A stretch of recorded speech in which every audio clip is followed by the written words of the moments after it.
सुप्रभात मंडळी, कोकणातल्या आणखीन एका व्हिडिओमध्ये मी संदेश आपल्या सगळ्यांचं मनपूर्वक स्वागत करतोय. मंडळी, सकाळी सकाळी थोडंसं बाबांना सोडायला कडवई रेल्वे स्टेशनला आलोय. बाबा मुंबईला जात आहेत, त्याच्यामुळे कडवई रेल्वे स्टेशनला आलोय आणि इथूनच म्हटलं मस्तपैकी छान वातावरण झालंय, आपण ब्लॉगला देखील सुरुवात करूया. सो तुम्हाला वातावरण दाखवतो कडवई रेल्वे स्टेशनचं. आणि थोडंसं पाऊस रात्रभर मस्तपैकी रिमझिम रिमझिम पडलाय, पण आता सूर्यदेव दर्शन देत आहेत. बघूया पुढे काय होतं आज दिवसभरात. पाऊस 4-5 दिवस नव्हता. गावाकडच्या माणसांच्या लावण्या वगैरे रखडल्यात. इव्हन आमची पण लावणी लावायची बाकी आहे. काही लोकांची म्हणतात 2-3 दिवसापूर्वी झाली. ज्या ठिकाणी पाणी वगैरे आहे, पाण्याचे प्रवाह आहेत, त्याच्यामुळे तिकडची लावणी झाली आहे. आता आमच्या इकडे कसं आहे, आम्ही थोडंसं डोंगरा भागात राहतो, तिथे पाण्याचा तेवढा सोर्स नाही आहे. पावसाचं पाणी आलं तरच आपली शेती लावून होईल.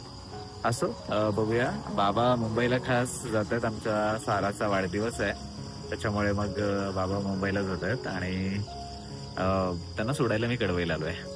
सो चला कडवई रेल्वे स्टेशन दाखवतो, आजूबाजूचं मस्तपैकी असं झालेलं वातावरण दाखवतो.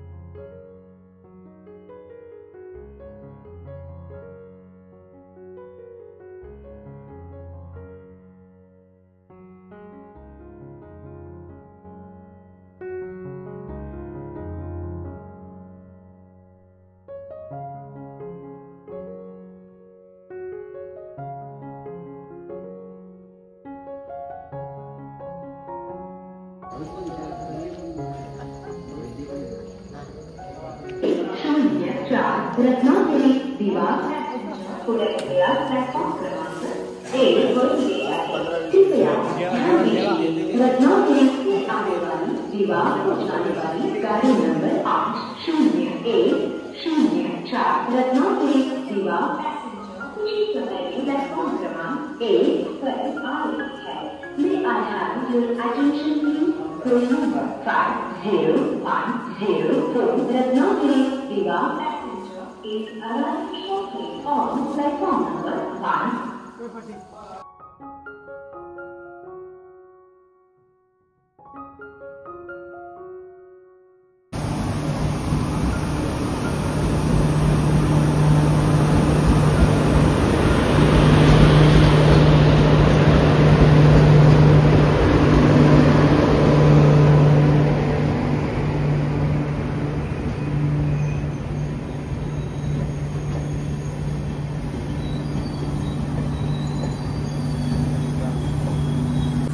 चला, रत्नागिरी दिवा पॅसेंजर गाडी आलेली आहे आणि आता मुंबईच्या दिशेने मार्गस्थ होते. कडवई रेल्वे स्टेशनला देखील याचा थांबा आहे.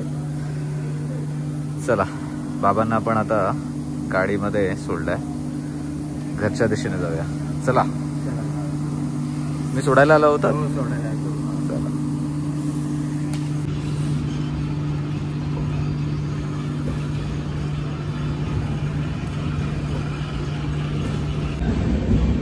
चला, ट्रेन सुटली आहे.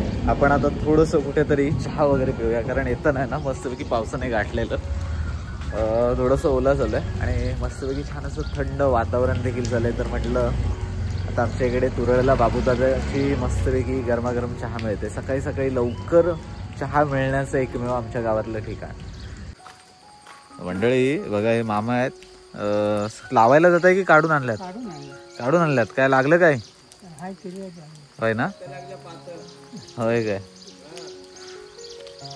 बघा, सध्या काय गावाला चाललेलं असतं तर असे टोके वगैरे लावले जातात, हिरव्या वगैरे, आणि मासे पकडण्यासाठी.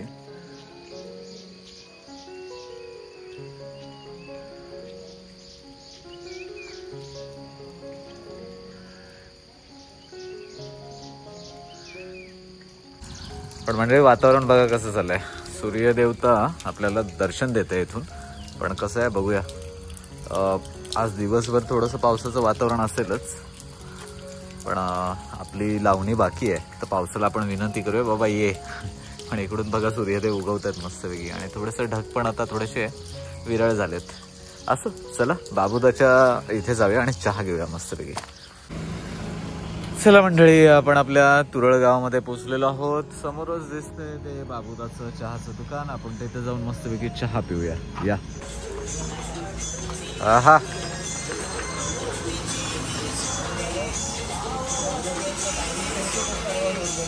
चला, शक्तिसुराची गाणी वाजायला लागली गावाकडच्या दुकानांमध्ये. चला, चहा लिये गावाकडे असं मस्तपैकी. आता शक्तिसुराची गाणी असतात असं दुकानांमध्ये किंवा कुठेही लागलेली, तर गाणी ऐकायची आणि चहा प्यायचा. या मंडळी, चहा प्यायला या.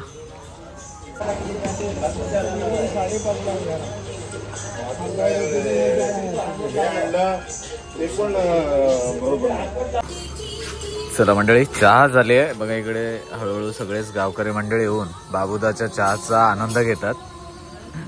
सो सकाळी सकाळी कुठे लवकर चहा मिळण्याचं ठिकाण आहे तर बाबूदाचं हे स्टॉल. चला, चहा झालाय, घरी जाऊया. चला मंडळी, मस्तपैकी चहा वगैरे घेऊन झालाय. सकाळची सुरुवात अशी मस्तपैकी चहाने झाली आहे. खरं तर बाबूदाच्या इथे चहा पिताना नुसती चहा प्यायला मिळत नाही, तर तिथे मस्तपैकी म्हणतात ना ताजा खबर वगैरे ऐकायला मिळते. गावात आजूबाजूच्या घडणाऱ्या गोष्टी ऐकायला मिळतात. गावगावकरी येतात तेव्हा नवीन गोष्टी काहीतरी माहीत पडतात नक्कीच. चला, आता बघा, मगाशी पावसाने वातावरण केलेलं, पण आता बघा हळूहळू सूर्यप्रकाश यायला लागलाय. पावसाने आज देखील पाठ फिरवली. कदाचित लावणी वाटतं अजून आठवडाभर लावणीवर जाते की काय, असं बऱ्याच शेतकऱ्यांना भीती वाटते, कारण बऱ्याच लोकांच्या लावण्या थांबल्यात. तर मंडळी, चला घरी आलोय आणि आता बघा घरी आल्या पावसाने हजेरी लावली आहे. खरं तर आपल्याला ना शेतामध्ये पाणी घ्यायचं आहे. झटपट पोचूया आणि थोडंसं बांध घालून शेतामध्ये पाणी अडवूया. चला, पाऊस तर छानपैकी आलाय बघा, पण बघूया. रिमझिम एक सर येते आणि नंतर पाऊस थांबतो. रिमझिम एक सर येते आणि पाऊस थांबतो, असं होत आहे.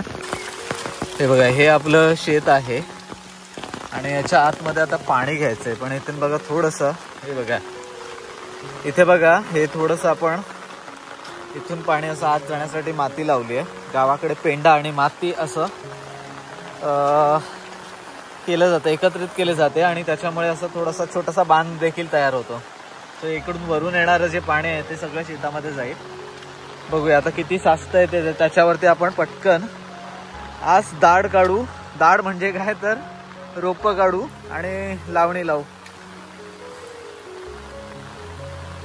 बघा, पाणी जातंय व्यवस्थितपणे.